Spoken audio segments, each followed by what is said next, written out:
So for anyone who saw the background pop up, I did press the video first, but it just didn't react. But hey, let's kick this off the only way we do kick this shit off. Hey, yo. Hey, yo. It's me, the one AJ Anthony Jordan. And me, Double V, the Viceroy of Verisimilitude, Nico Leroux. Shout out to all my Nicoholics. Okay, guys, this is a reaction show, not a news show, because, yes, we are on the fallout of Crown Jewel. Yes, the Saudi Arabia premium live event / glorified house show. I've not seen the entire pay-per-view. I'm going to be ultimately honest. I've only watched the main because I'm going to be honest. This Logan Paul kid has got me interested. Like, he's actually, there's something about him that gives me a bit of magic. I like to give credit where it's due. And what, you mean that the charming athlete social guy is charming, athletic, and social? Yeah. Do you know what? Give it that. And he even brought his annoying brother along. But the brother was such a botch job. I'm sorry. It was nothing. It was absolutely nothing. But it was fun. It was fun. So I'm going to ask you overall.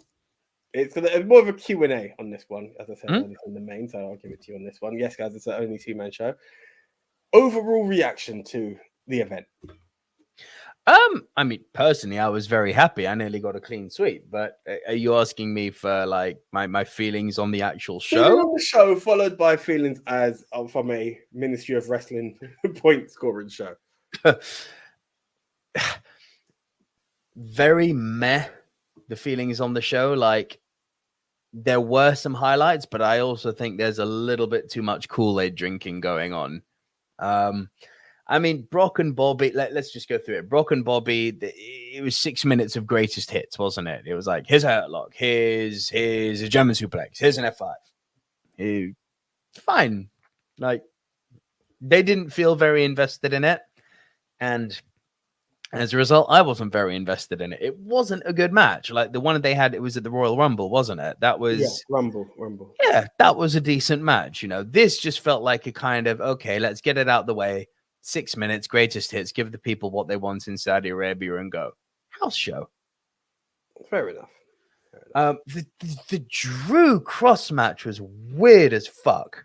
Not in terms of the result, but in terms of how we got to the result. It was like, so Drew's going out the cage. Scarlett sprays him with mace. He falls back.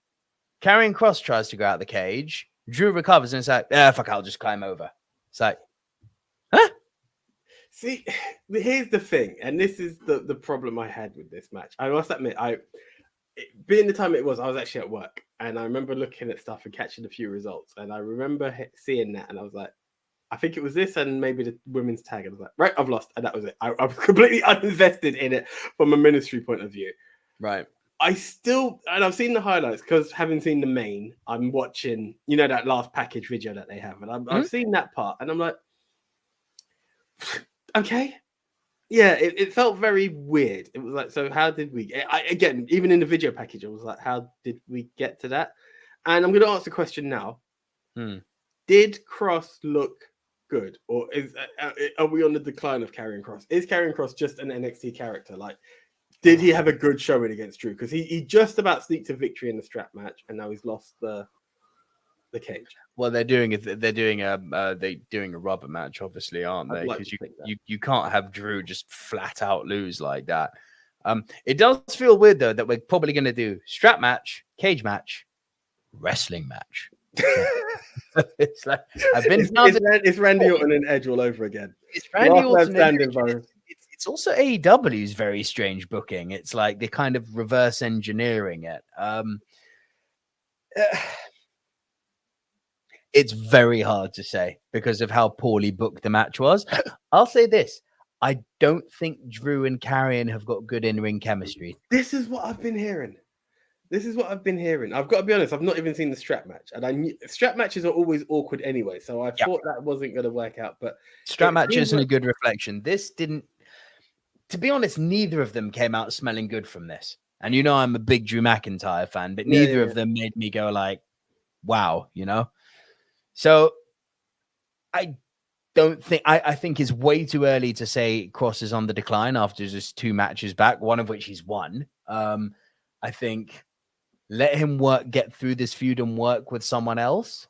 Let's see if He's featured heavily in the Rumble. Let's see if he gets featured in the Elimination Chamber. Let's see if he has a match at WrestleMania. I think after that, I'll pass judgment on him. But, that road to WrestleMania up to and including Mania, like if he's not featured on the card at WrestleMania, I'm like, there you go. There's your answer. Yeah. That's how they view him. Because Sami Zayn's going to beat Roman Reigns for the title. I'm going to keep saying it until I put enough good energy out there that it becomes a thing. Why not? If it happens, it happens. If that was a brilliant dream. Fucking great dream. I know what they're going to do. They're going to make him have a match. Here's a prediction for you right off the bat. So fast forwarding ahead past this to Raw. So you know that this Friday on SmackDown, we've got the Usos versus the New Day. And if the Usos beat the New Day, it's like, okay, you were kind of like the last hurdle before getting past the record. Now, the Usos had a match with the New Day last night on Raw. Now, you would think with the 50-50 booking that exists in wrestling, it's like New Day are going to win this, and then they're going to lose on SmackDown, and the Usos will da-da-da-da-da, right? Usos won. Yeah. And if we're going down this 50-50 booking route, what if Sami Zayn by accident ends up costing the Usos the tag titles on SmackDown? And there's the start of the feud.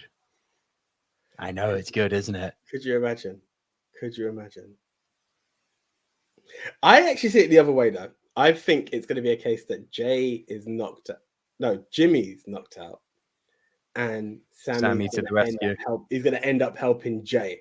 And it's going to be like, I helped you. Why are you still beefing me? That's not very easy. Can be. You can draw this out. But I'm just saying, I see the split happening soon.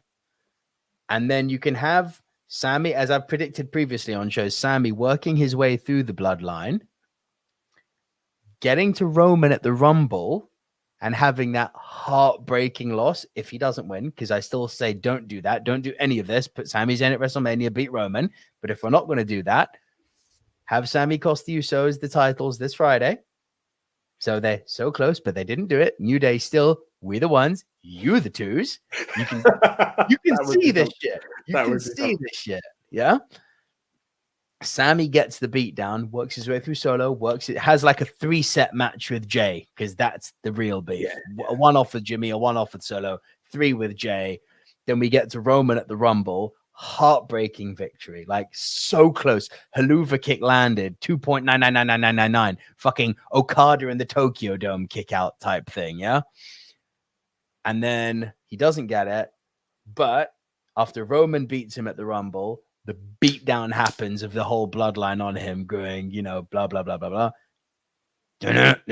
KO comes out, makes the save for Sammy. They both go to Elimination Chamber in Montreal, Quebec, Canada, and they win the tag titles there. That's one dream booking scenario. See, but in saying that, then they have to. New Day can't win the title. In that booking. Can. So it's because then you got a face on face. You're talking Sammy and KO versus New Day for the tag title. Could be. I mean, listen, it's interesting. It's interesting. Or you keep it on the Usos and they get the beat down on Sammy anyway. But then what's the reason for beating him down? There will be a reason. There will be a reason. Listen, I think the reason will be there's a mid-card title. There are 2 Usos out there waiting for it. It's either Solo or Sammy. And he will, it'll be a triple threat. He'll be the one who, it'll either cost Solo the match, and they both. But Solo and Sammy are tight, dude. They're tight, but this is where Sammy becomes the ultimate opportunist. It's that they're tight as fuck. Yeah, he gives the Haluva kick to Solo, but in the same time that he's done that to try and win the title, Gunther chops the fuck out of him and gets the pin. So now neither member of the bloodline has got a title, and it's just triple threat match. And then it's like, do you realize what you've just done? Obviously, Jay's going to be running down to join in on the beatdown. Jimmy's like, stop. No, he goes up. He drops an Uso splash. And they just now talk to me about Usi. You know what I mean? Could be. How did we get onto this? Tag titles, Sammy's. I don't know. We were talking Drew Road to WrestleMania, and I want to see what happens. Yeah. Let's see what happens with Cross. And then I said Sammy will beat Roman. I love a tangent. Right. So let's go from one tag to another then, or not that there was a tag. Damage Control and I'm so fucking angry about this booking, mate, because like it was. I know Leon, bless him, is going to lose his mind because they flashed the upside down moth when Alexa was doing her pre-match interview. I personally hate that angle. I really don't. It's also popped up on Raw, so it's definitely a way they're going. Yeah, I hate it. I don't like it. I don't want to go down that route again. I really don't. But it seems like that's what we're doing. Yeah. So I mean, let's call it two angles. There's two angles on this. One, I don't understand the booking of the tag title. Why make Alexa and Asuka champs for days? 5 days. 5 days. 5 days just to make Damage Control win again. I think that the booking for Damage Control has been a bit all over the place. Two time.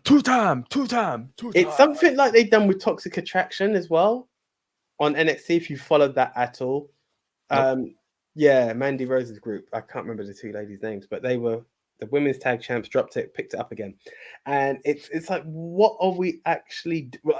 I want to know the relevance. I think there would have been a bit more strength in the dominance of Damage Control leading into Bayley is guaranteed to get Bianca, but they still couldn't.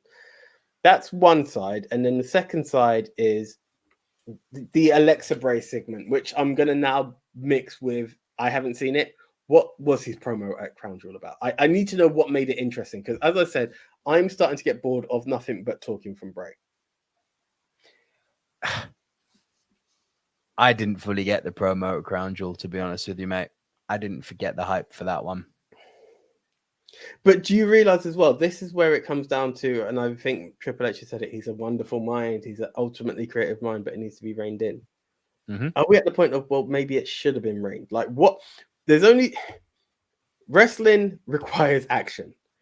There's no targeted enemy. The only thing that you're doing is either recruiting or seeking revenge on this woman. Well, yes and no. Look at Sting and Hulk Hogan in '97. Yeah, that was literally a year of nothing. That was a targeted enemy. Mike Awesome, was it Sabu and Taz or Mike Awesome has done it in ECW? You cannot touch an enemy, but I need to know who your enemy is. Right now, it's like an inner battle or a greater power that he's serving, but for what? Which doesn't lend itself necessarily well to wrestling because, well, at least not over the course of nearly a month now. And here's the thing, he's SmackDown exclusive, he's fucking a Raw star, I get that. Like, Braun Strowman came back like 2 weeks before you. Are we going to get a hint of that? Like, if you're going to be doing something, do it. Do it. Are you just going to be, what is it, Bray the manager to Alexa or Bray the manager to a women's faction? Either way, I'm not opposed to it, but develop more. It's just a lot of talking and back and forth between him and a Titantron. That's not enough to get me invested in who you are. I agree. I didn't agree with you before this promo. I agree with you now. Yeah. This promo was one thing too many. I was thinking something's going to happen now, and they've kind of let the kettle boil and simmer enough that now it should boil over. But all it was Howie Wowie or whatever he's called going, kill them all, rip them all apart. You know, it was like, oh, okay. But who are they? Exactly. Who are they? Yeah. Who are they? Show me who they are, bro. And that's the thing. Was I happy Bray Wyatt returned? Hell yeah. Was his return at Money in the Bank also? Frick yeah. Extreme Rules. Not Money in the Bank. Which one? Extreme Rules, that's the one. But give me something more. Give me something more. And while talking Bray, let's get on to the other match. Omos versus Strowman. This surprised the living hell out of me and how good it was. If you told me at the beginning of the night that the match of the big man match of the night is going to be Braun Strowman and Omos ahead of Brock Lesnar and Bobby Lashley, I would have laughed in your face, but it was. That's interesting. I was so impressed with Omos, I can't tell you. Really? Yeah. So impressed. Now you've got me invested. Because if there was a match, I would have said I'm just going to fast forward past, especially with the result being the way that we all predicted it. That is interesting. Omos looked dominating, mate. I was like, whoa. Like he took Strowman to town. Strowman got lucky. He got the win, obviously, and it happened in a really nice way. It wasn't kind of like, oh, we'll make Omos look good, but we have to book Strowman to win. No, it was a really nice unfolding. It was kind of like he overshot something on a lariat, and Strowman used the momentum to get him up, which he'd been failing to do, and it was a body slam, one-time body slam that finished him off, which I'm all for, by the way. I'm sick of all of this kicking out of finishers shit. I like the fact that finishers are looking like finishers again. When you land it, it's in the name. They need to, yeah.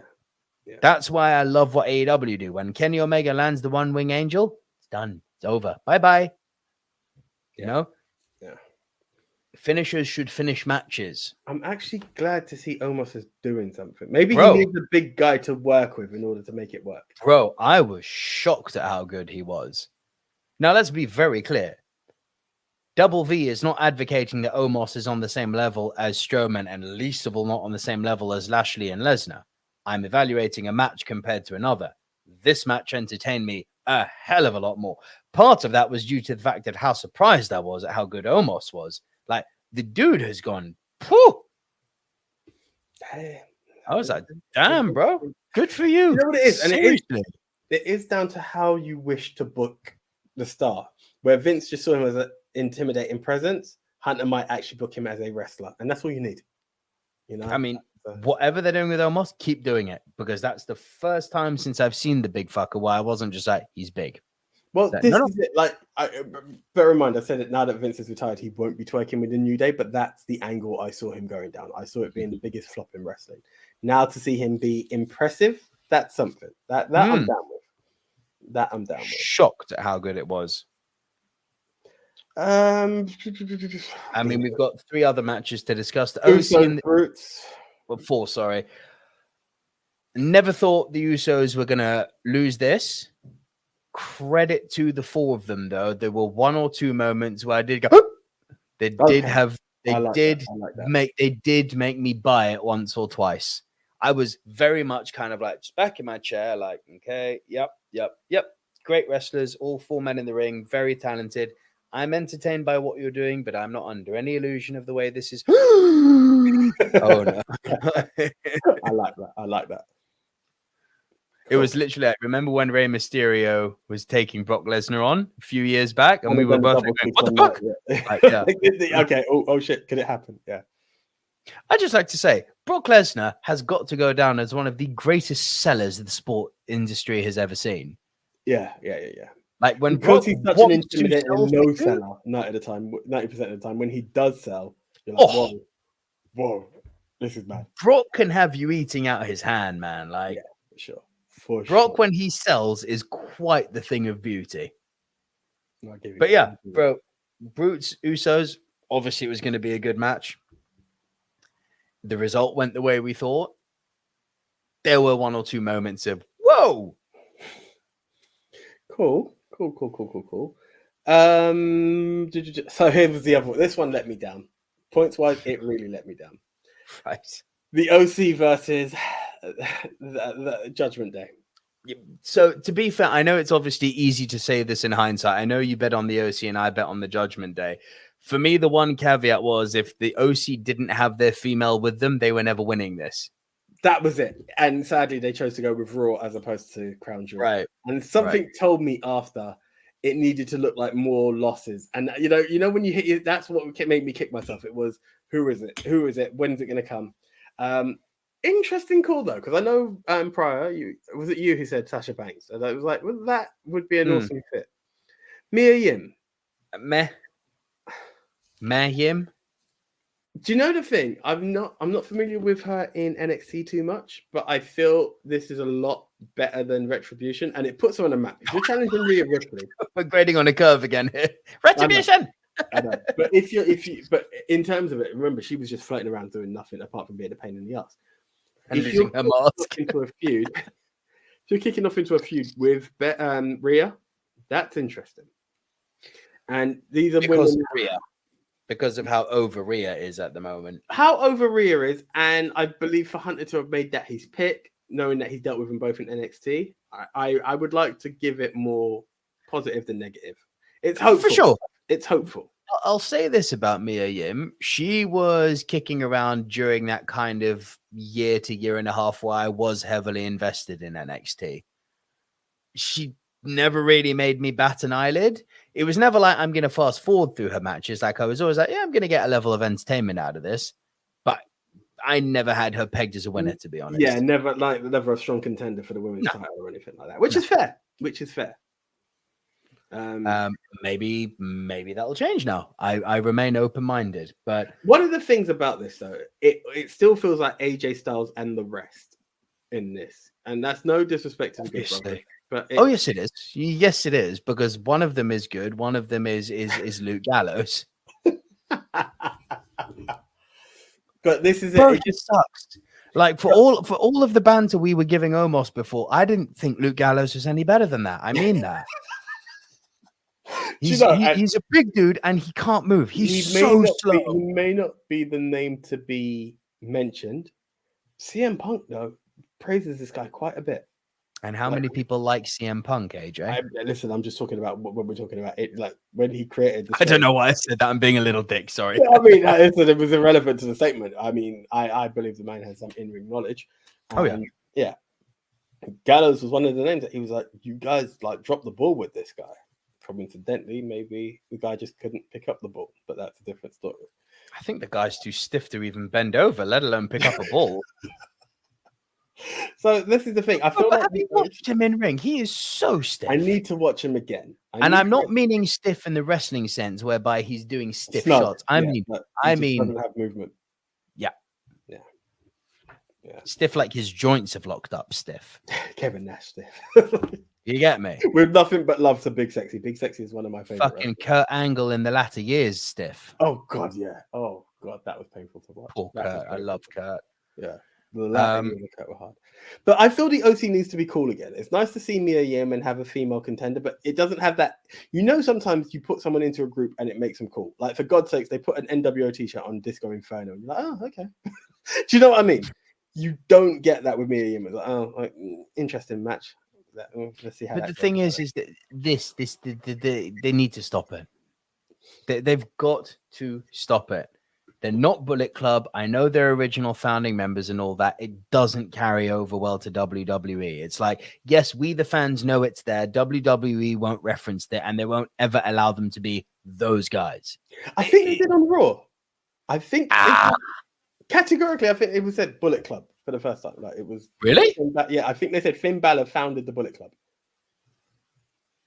Oh no, he did that in a promo a few weeks ago. What I'm talking about is they won't be referenced as the Bullet Club. That's why they call this week on Raw. I believe this week on Raw, one of the commentators said Finn Balor was the original leader of the Bullet Club. I need to double check because I've not seen Raw, but that's what I was heard.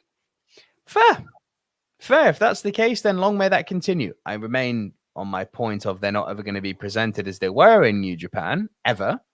And to be honest, like. This is a mad thing to say, but between AJ Styles, Finn Balor, and Jay White, throwing that up, it looks good on Jay White, bro. It's weird. It is weird. I've got to be honest. It's weird to think that the Too Sweet symbol started off in WWE. It blew up, obviously, in WCW.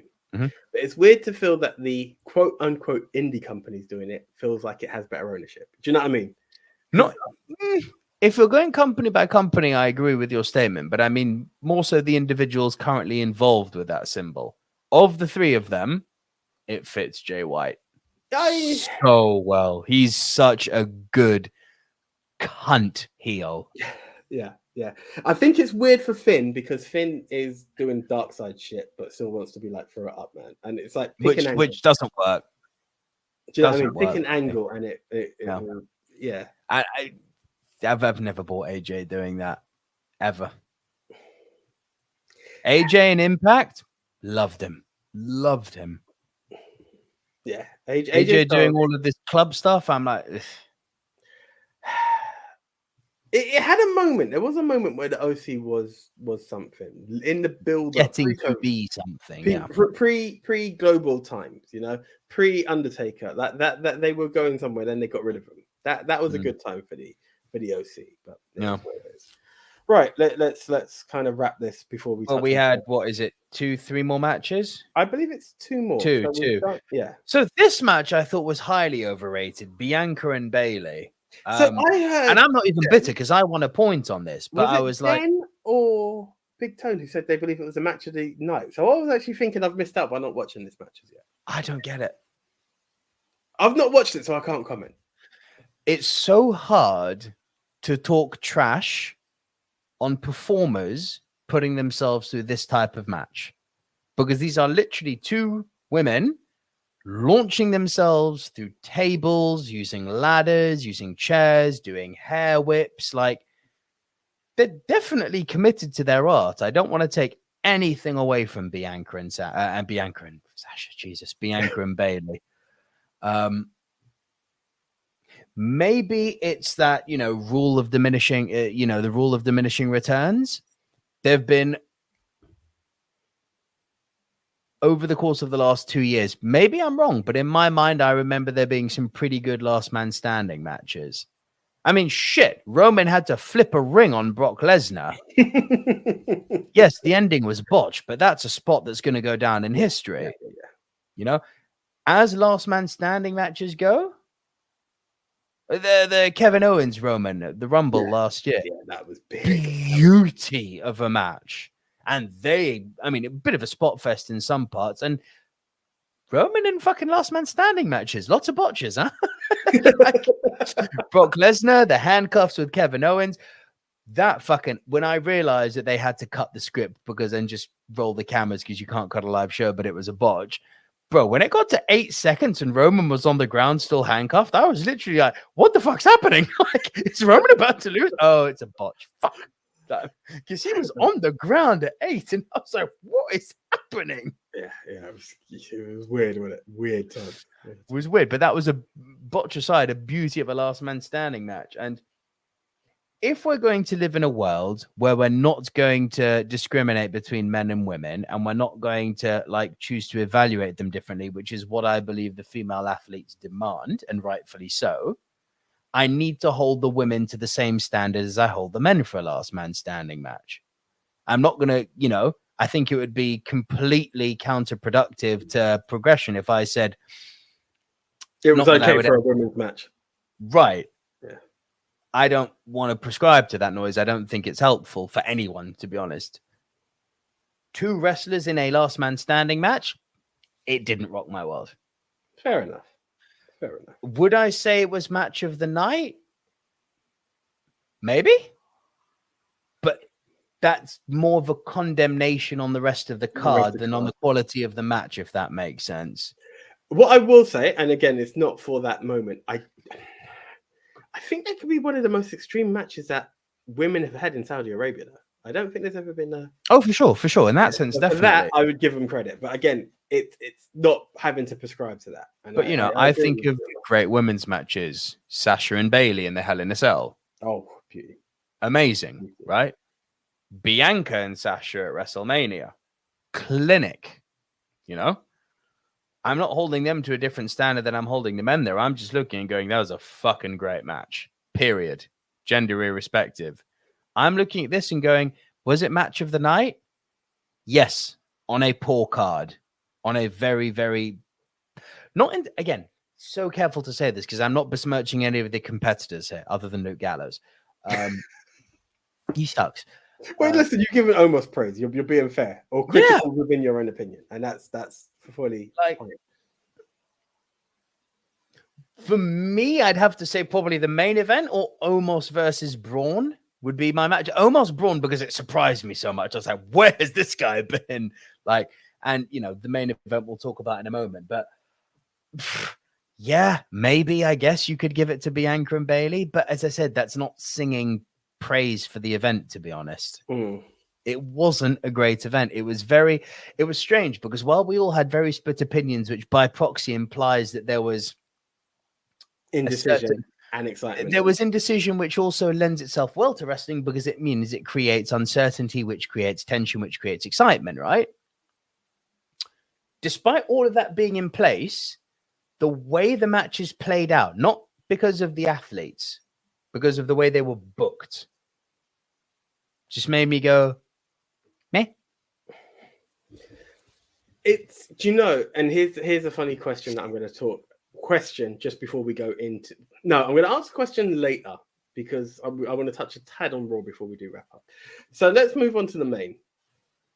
Mr. 3-match deep, Logan Paul, the YouTube celebrity versus the tribal chief, the one we acknowledge, Roman Reigns. I'm very torn on this match. So here's the thing, and like, if I'm not mistaken, Roman was like number 1 in PW Insider for Wrestler of the Year or something. Yeah, rightfully so. Yeah. Now we've always talked about guys like Bret Hart, he who shan't be mentioned, Chris Benoit, Shawn Michaels, right? And what is the one thing we always say about how great these guys are? They could wrestle with a broom and make the broom look good. Exactly. So It's very funny you mentioned that, AJ, because lo and behold, on Instagram, Logan Paul and WWE, you know, the big, and there's Logan, he's created like a reel, got like 14 million views, power to him. Listen, I'm not going to say no. If I could get a percent of some of Logan's views, I'd be a happy man, yeah? Respect to the man. He's crafted his craft and he does it very well. Nothing but love, nothing but fuck love, nothing but respect for him. You know, I couldn't help but comment. It's like, you look great. Roman did you a solid. But this is the thing. Now, I go back to what That's why I said. I'm torn, because they were. So a few things. WWE did, and I said this on our prediction show, they did very well getting me to believe in the 1%. Yeah. You know, it's kind of like that John Cena. All I need is 1, 2, 3, right? It was like, what if he gets that one lucky punch? What if, right? They really, really, really, really drove the point home to get you to buy into that. And, you know, there was that little 0.1%. It was like, I mean, I fucking hope they don't do this. But we are talking about the guy who beats Roman. They've made him a star. I mean. And let's be honest, if there's someone who's going to give you buy rates more than anyone else, it's the guy. Like, Mr. 13 million followers. Yeah, Bad Bunny's done numbers, but Logan Paul is going to bring numbers in. 100%. And this is where the 1% of doubt came in my mind. What are WWE chasing now more than they have been for years? Yeah, demographics, numbers. Yeah, young demographics, Logan Paul's audience. Yeah, for sure. So there was this little part of me that was like, I fucking hope they don't do it. I fucking hope they don't do it at Crown Jewel and do another world title change. But there's a little 1% of me that sees the logic in the madness if they do. And it didn't have to be like a satisfying victory. It could have been a fluke. That's all you need. I mean, I would hate it with the fire of 1,000 suns, but I would see the weird warped logic with it. It's like, so we need to build a new star because according to Eric Bischoff, which is something that I've agreed with for the last 2 years, WWE have not built a proper star since John Cena. Roman Reigns, despite the fact that he's got this iconic run, and despite the fact that they're trying to get us to believe that he's a GOAT, like a Cena, like a Taker, like a Flair, I'm like, shut the fuck up. Like, he has done an iconic run. No, he has done an iconic run. He's not iconic, but he has made wrestling interesting again for me. Sure. And that is what I'll give it to him. In a wrestling bubble, he has made wrestling interesting again. On a wider scale, people aren't walking around saying, acknowledge me. You know, we had You Can't See Me. Yeah. DX were given suck it's all round, you know. Dare I say right now, maybe the Acclaimed have people saying "Scissor me, daddy," you know. But that's the one part that's missing, you know. There was no "it doesn't matter" from Roman. It's not making it beyond Roman. I love him. Either one, I did too. I'm cool with that. He is not in the conversation with Jericho, Taker, Cena, Rock, Austin, Hunter. He does not belong in that conversation yet. Yeah, I will give you that. So there's a lot, and this is kind of everything about this match was the Kool-Aid machine coming to full power. And that's why I kind of was like, ugh, with it, because it was very hard to separate that from what was going on in the ring. Objectively, just looking at what was going on in the ring, listen, Logan Paul is a very impressive man. Yeah. He did some fucking springs that would make fucking, what's his face? Smokey McFly go, damn! Right? So, Yeah, but if you watched him on YouTube or on Instagram, it's not a secret that he's an athlete. See, Like I've not he watched came it. to WWE with a physique already. He Yeah. didn't get this. Like he's always been an athlete. He was fighting Floyd Mayweather before he ever came to 100%, WWE. 100%. You know what I mean? The guy is a certified athlete. Whether you agree that, whether you call him a traditional athlete or what I prefer, which is a pseudo athlete, you know, the kind of the new wave of athlete we're getting now is that I'm going to fight some retired superstars and make a name for myself that way. Works fine. I don't approve of the way they're doing it, but that's my beef.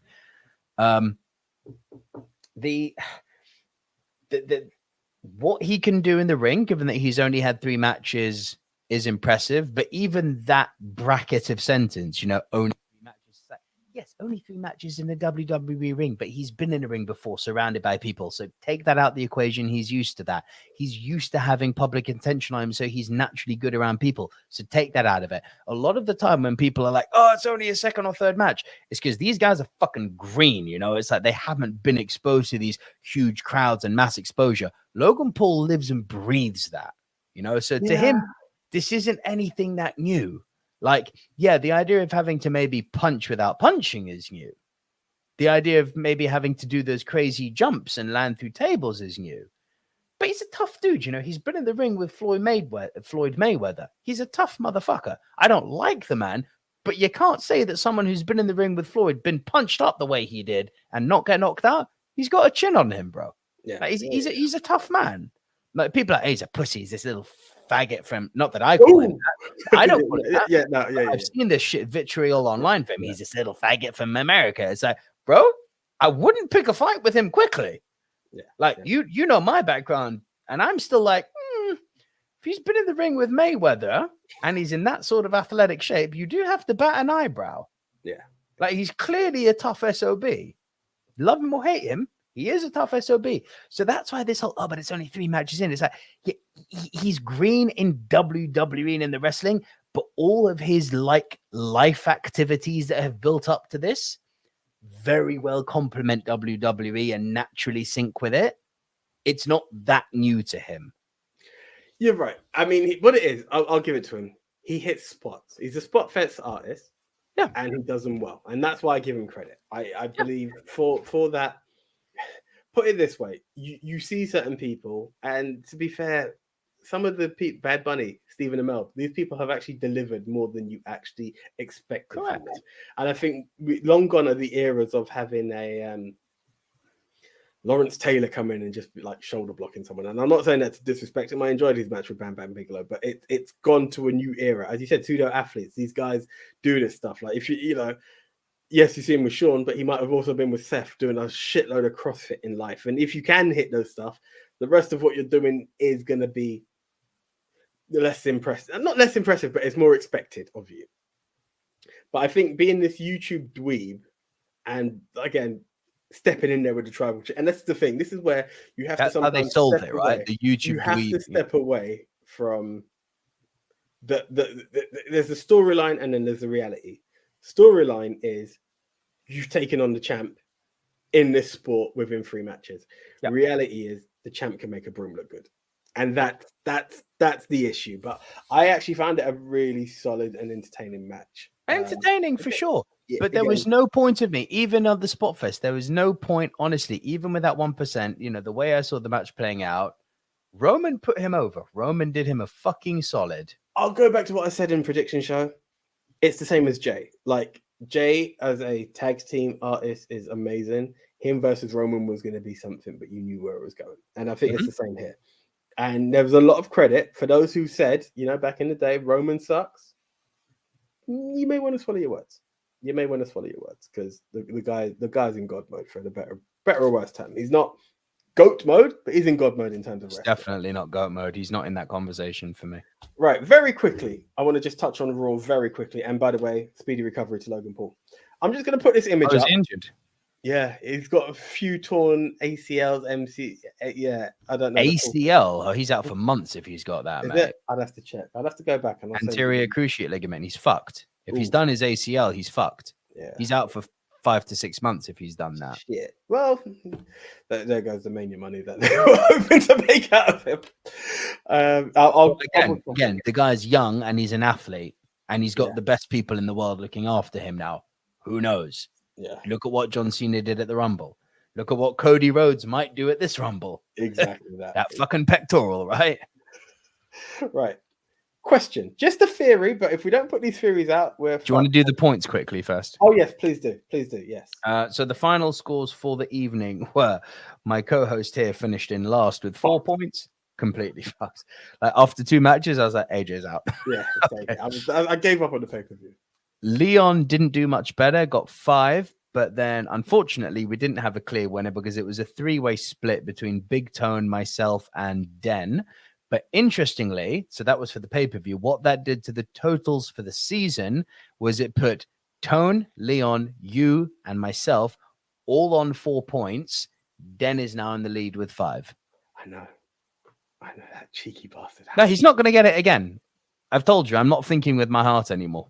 What I need to do now, and it's coming up in the next pay-per-view, is Full Gear. I need to get back into that AEW mode where I was able to read Tony Khan's brain and make it happen. But Big Tone has been that, and I'll just follow. Yeah, I'm just gonna say 2023 with the fact that we're doing point system. Den's fucked. It's going to be very interesting. Very interesting in that. Right, okay. So I'm going to put this question out because it's something I saw with my eyes, and I'm just going to put it out there very, very quickly before we touch on to what Hunter can do next and how good is this thing still going. Do you think, weird question, we might be seeing the return of the Hurt Business? And I say that, we've gone from black and gold to red and gold from both Shelton Benjamin and Bobby Lashley, and it had me thinking... And Cedric Alexander. Well, Cedric's one was slightly off. That's why I didn't actually go for the third image. But I thought, like, as much as I always wanted to see it, Big Tone had said it, I would like to see the Hurt Business Sons almost. I'm not going to lie. I would like to see those boys back now. Yes. Do you think it's on the way? Why would you have Cedric and Shelton on the same show?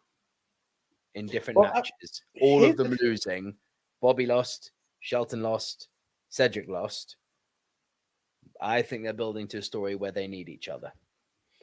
Interestingly enough, though, here's another thing, and it might be such a reach. Well, has it always been the Hurt Lock since he left the Hurt Business? Or was it like the Full Nelson and then it became the Hurt? It's always been the Hurt Lock. Okay, cool.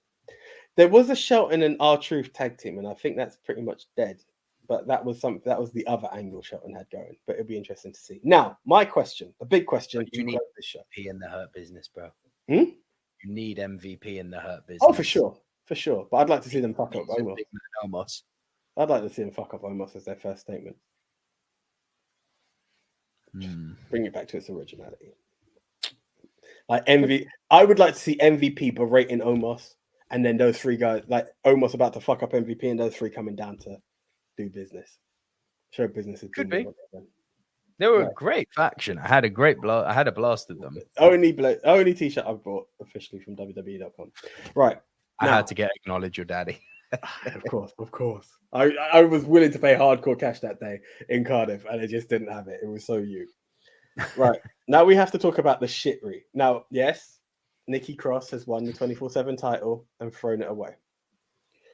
Now, Triple H is doing good, as we would like to say, but we talked about the Bray moment. We talked about the other moments of the tag titles. What the hell happened here? Austin Theory has not only lost his cash-in, he lost it to not the NXT title, not either of Roman's titles. For all the shit that we've talked about, Theory runs down. Now, not to say the person he lost it to is shit, because Seth freaking Rollins is the man, right? It's Seth. Now, we obviously had the double turn because Seth is now face, Bobby's now officially heel, even though I believe he done it more at Crown Jewel. Austin Theory has lost the Money in the Bank, the first person to ever do it, on a mid-card title and lose. We've gone... I'm a man to give it the credit. Do you remember the time I said it's time to get into the wrestling with AEW? It's the same with Triple H now. We've had all the cool signings, even though Mia's still popped up. Let's fuck away from those movements. Let's remove Bloodline from storylines, Mr. Money in the Bank, and I'm sure there's a bigger plan. And people are saying Theory's buried. I don't directly believe that. Hold on, hear me out. I mean, it's a shitstorm, and I believe it needs JBL to possibly pick him up. But like, here's my thing. Triple H had faith in Theory in the way in NXT. Like I believe he doesn't hate the kid, and it's just like, oh, Vince had faith in you, I'm gonna fuck you over. But it's not looking good. I have more to add to what you've said, but carry on.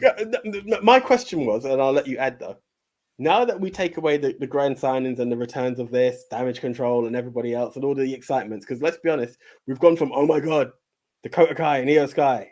We've gone from all of these, Johnny Gargano and Braun Strowman to, Mia Yim.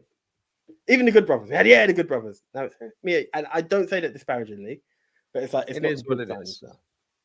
It is what it is. Like, obviously, there's the video that shows Sasha and Naomi, so that is something to look forward to, hopefully. Touch wood. But the excitement of signings are gone. Now we need to get involved in storylines. And even now, for me, Johnny Gargano, exciting storyline. You paid Dexter Lumis. Like, it's a reach. It's a reach of a storyline. It makes sense, creepy guy, and The Miz being the wannabe celebrity of all time. But, like, where's the moments of us getting excited that Dolph Ziggler was in an awesome match? You know? Those moments. Where's the Kevin Owens moment of, by God, look what he done to Ezekiel. Now I let you take the reign. That shine on the first few weeks is not there at the moment. And this has been happening over the course of the last few weeks. Now I've been saying it. Raw was average. Raw was average. Raw was less than average. And I've been being in the group. People like being ignorant. Was one of the things. I will be addressing that though. I've been saying it. I've been saying this shine has gone, and I've been saying what you're saying. It's time to address stuff because I love the fact that on Triple H's first Raw in Charge, we got to see Dolph Ziggler in a main event spot having a great match. We got to see Chad Gable wrestling in singles competition and doing well. We got to see there was a lot of, we got to see Kevin Owens being given a bit of a run a few months ago. It was looking good. I'm like, okay. We got to see Drew McIntyre cutting a promo that literally said, we're wrestlers in a wrestling ring, let's wrestle. And I was like, oh my God, the fucking chickens have come home to roost. My God. It all looked good. But let's talk theory because, bro, a huge statement here. You know how much I've hated Raw for the last 9 months. Yeah. This was Mr. McMahon on his worst day. This was so bad, I can't tell you. Fuck burying. The lack of logic that was going on in this match is what bothered me. Because here's the thing. You've mentioned about how Theory, for the first time ever, has dropped a briefcase, has cashed in a briefcase on a mid-card title and not won. Okay, that's bad. Okay, let's build. There's so much more to this. It was an open challenge. But this is the other thing I was going to say. You didn't need the fucking briefcase, you know. I've not watched it, but I think maybe the Lashley was the open challenge. But dude, just wait a week. Literally just wait a week. You didn't need to cash it in. Oh, and by the way, can we all remember one thing? He's cashing it in on an open challenge for a title that he's already won. Yeah. I was like, is this fucking Groundhog's Day? Has Mr. McMahon come back from the dead? Like, what is going on? This, for those reasons, is the worst Raw of the year. I stand by that. So that was schizophrenic booking on a level of which I haven't seen since fucking Bobby Lashley and Lana's wedding. Like it was deep, bro. It was. Here's the thing, bad. and I bro, don't know. I'll say this: Baron Corbin is no longer the worst Money in the Bank cash-in. Oh no. This is the worst. Of course it is. Naturally, it would never go. What Triple H has done with this move is he's somehow managed to make the US title look like a bit of a shambolic joke, despite the fact that it's Seth holding it.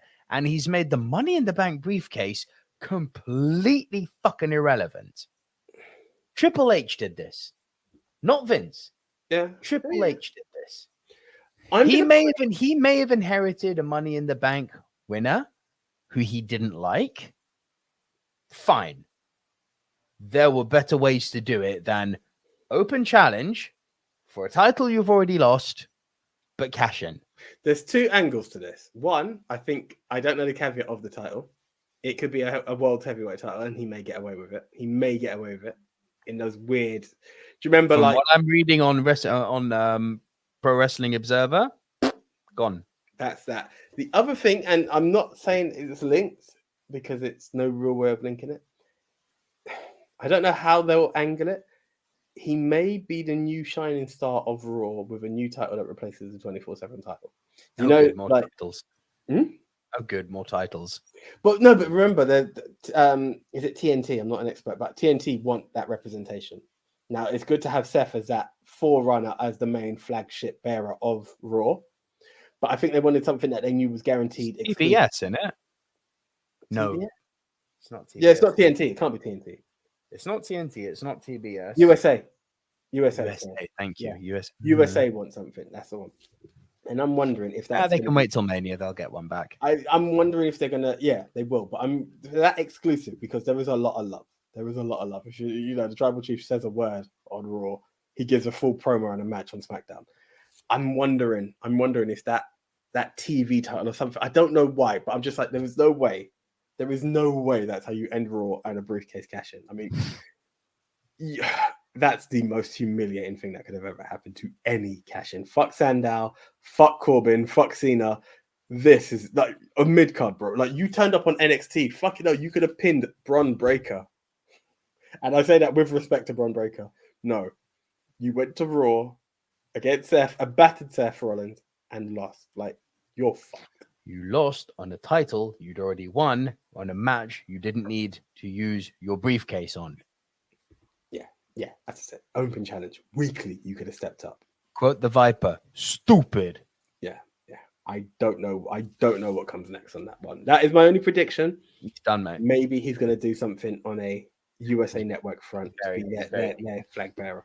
The only thing that gives me a little bit of hope for the immediate future, by that I mean the next sort of month, is that there doesn't seem to be a brand draft. There doesn't seem to be a draft happening just before Survivor Series. What have I said for the longest time is the single-handed dumbest shit ever is having the brand draft a week before Survivor, or a month or 3 weeks or whatever the fuck it was, like right before Survivor Series, where it's literally like SmackDown versus Raw, and they make the people switch. So someone who was on Raw for 12 months goes on to SmackDown. It's like, yeah, Team SmackDown. It's like, get the fuck out of my face with this bullshit. Do you know what, bro? I agree with you on it, but then I would also say, and it's not something, I mean, the only way I'm going to do this on a very football front for it to make sense, it happens. Take Sol Campbell. You were Mr. Tottenham. You signed to fucking Arsenal. But we're talking stories here, bro. I know, but you represent where you are. That's the only way I look at it. Ashley Cole joined Chelsea. He's still an Arsenal fan. Yeah. I know. It's weird. But it's rep where you rep in it. It's weird. And that's why the one moment that made sense to me is when Seth and Roman convinced Dean Ambrose to help him powerbomb fucking AJ Styles through a table. Because you know what? Shield over everything. Like, yeah, fuck your brand. Bro. But yeah. I'm confident that Survivor Series is going to be good.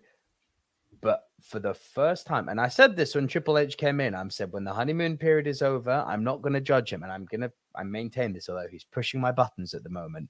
I said, I'm not going to judge him until we've got past WrestleMania, because he's now going to be judged because his position is not fucking secure. Let's be clear on this. I know everyone's like, oh, he's the COO, the fucking Messiah. Yeah, anyone's like that shit can change. If he screws up the road to WrestleMania, and I'm being very clear, screwing up the road to WrestleMania does not mean he couldn't get The Rock. That is not his fault. I still believe The Rock's coming, and I'm still praying The Rock's coming because I've paid a lot of money. There's an arsehole in me, because each time I see everything, I'm like, Rock's coming. There's an arsehole in me like, Rock, just hold out one more year. I'll be there. I promise you. Louder. I'm like, just one more year, bro. I need you. But like, I'd be very happy for you guys if it happened. Like, if he doesn't get Rock, it's not a big deal. He's got loads of people to fall back on. He could give us Cody. He could give us the feel-good feeling of feel-good feelings with Sami Zayn. Like, there's so many options he's got at his availability to make WrestleMania the feel-good moment that it always should be, unless he goes for full Seth Rollins-style shocks. But even that was kind of feel-good, to be honest. Well, the briefcase, so that can't happen. Right. Whoopsie. Although I don't think Theory cashing in a briefcase would have been what you call feel good. No. But he's too heel for that. But he's going to be seriously evaluated on what he does on that road to WrestleMania. Now, obviously, he's got the ideal situation. Cody's recovered. He wins the Rumble, comes in at number 27. Sami and KO win the tag titles either at Mania or in their hometown in Montreal. Cody beats Roman for the title. Sami beats Roman for the title. Rock beats Roman for the title. There's a lot of things he could do in the period of those 3 to 4 months, which will make people look back on it and going, that was a great road to WrestleMania, right? And then we'll forget about the Austin Theory stuff. We'll forget about some of the weird booking he's been doing for the last few weeks on Raw, right? All that shit is forgotten. There's nothing solves things like winning, right? Winning fixes everything. If he fucks the road to WrestleMania up, though, I don't think he can, though. I think the blueprint's been there for a while. This is WWE, bro. I've said this every fucking week, and I keep on being called stupid for it. Grading on a curve. What I will say, every fucking week. I think he's given himself time to brew. Day one's off the card. Apparently, not Elimination Chamber. Hell in the Cell's off the card. Apparently, that's good. That was a stupid event. It makes sense. And honestly, what I would like to see gone next, some people hate it. Money in the Bank. 100%. Put it back to Mania. Put it back to Mania. 100%. Get rid of the Andre the Giant Battle Royal. Give us these 100%. Make Survivor Series important again, which it looks like he's doing. I really don't want to touch an hour. I don't like the fact that it's Survivor Series War Games. I think NXT had War Games as a brand, and I think Survivor Series could have been made special again. I don't like the merging of it. I know Hunter's a War Games fan. Except, well, it does fit when you think about what Survivor Series is meant to be. It's certainly fresh instead of doing the whole 5-on-5. I loved it though. I would have brought it back. That's why you're feeling that. I would have brought back the old school where you could be Raw, you could be SmackDown, you just create a team. That's what I liked. It made decent sense to reignite old rivalry. I'd be all for that. And I always said it, bring back bragging rights. People hated it. I think that is the area for Raw versus SmackDown. Bragging rights was that. Survivor Series did not fit for that. Survivor Series was a chance to remix your angles. But guys, we did say we're going to keep put TLC matches back on fucking WrestleMania or SummerSlam. Like, stop having it as its own event. Yeah, these stuff. And oh God, I remember the times when it's like gimmick pay-per-views are not good. Batista got disqualified for using a ladder in a chair match or some shit like that. Like, are we serious? Like, and then they done tables, ladders, chairs, and stairs once. Fucking stair match between Big Show and Eric Rowan. Fucking ridiculous. Gimmick matches are big moments for your pay-per-views, not pay-per-view matches. You have a fucking event, and this is why I respect Extreme Rules, because you can give me a roulette of different matches. But Extreme Rules is good. Yeah, when you give me TLC and it's only 2 matches that are a fucking tables, ladders, and chair match, you fucking flopped. Yeah, that's the error. TLC should be a match at one of the big 4. Yeah, that's the one. As should Hell in a Cell. Yeah, bring back King of the Ring. Oh, so much. Bring back King of the Ring so much. Yeah.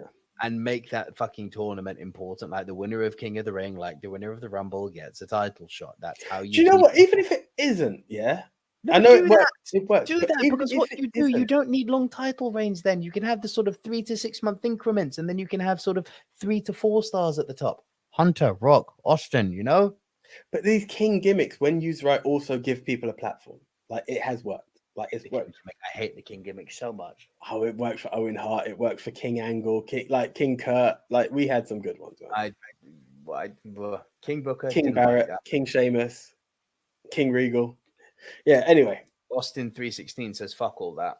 Well, this is also again, he didn't get a title shot, but he made it something. Do you know what I mean? It gives you a platform, and that's what get the King shit. Anyway, either way. Okay, guys. Just call it Baron Corbin to beat Roman Reigns. JBL's got a lot of money. Right, okay, guys. Thank you so much. Do tune in. We're back. We're doing what we do. We are all over the place. So Ministry of Wrestling on Instagram and Facebook, MOW News on Twitter. And once again, if you would like to support what the Ministry of Wrestling are doing, you can do so by heading over to direct.me/Ministry of Wrestling. And there's a small tip button. You can even support us monthly if you wish. Not saying you have to, but you do. And yeah, we will be back with some news, and you will probably see the rest of the team, if not before that, for the Full Gear prediction. AEW's turn is next. So until the next time, I am the one AJ Anthony Jordan. Double V, the Viceroy Verisimilitude, Nico